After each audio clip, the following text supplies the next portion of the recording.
Today we spent some time in northern Thailand in an area called Payao.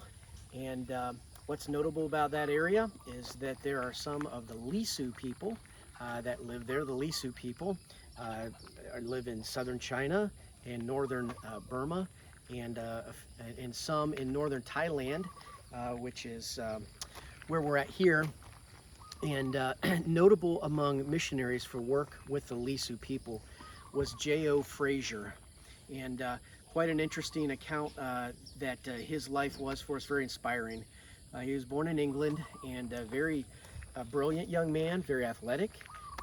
He was known to climb the mountains in Switzerland in the summer with some relatives, and he also rode his bike a couple hundred miles at a time. He was an engineering student. He was brilliant, graduated from college for engineering, and was getting ready to set out on that line of work when he got a hold of a booklet that challenged young men to go to the mission field of China. And God used that to stir his heart. Within a year, he had, through the China Inland Mission, he was in China as a single missionary, where he would work for about the next 18 to 20 years as a missionary among the Lisu people. Now, the thing about the Lisus was that they worshipped demons. In actuality, there's a great demonic oppression in the area where he was at, and it was so strong that there's a time in his life where he was so discouraged, depressed, downtrodden, he was going to quit. His faith even was shaken for a time. Right at this lowest point, and again, he was living alone among the people. Right about this time, a booklet came to him from the States with some Bible applications to it. The booklet was called The Overcomer. And God used that book to impress upon J.O. Fraser that the victory in spiritual warfare is through the power of prayer. And he began a life of prayer that many people say rivaled or could be comparable to Pray and Hide, who was in India. And so Fraser's work after that point was such a miraculous turnaround. Thousands of the Lisu people came to know Christ, and soon he had a couple co-workers come over. You might know the name of one, Isabel Kuhn, and her husband John, and they joined with J.O. Fraser, who would get married in his 40s and have about another 10 years of fruitful ministry with his wife before he was called home to heaven in his early 50s. He was so adept at administration. He would organize these believers into churches, and God blessed him. But really, the powerful thing about his life was the prayer. And they said that you could hear him praying throughout those mountainsides where he was at.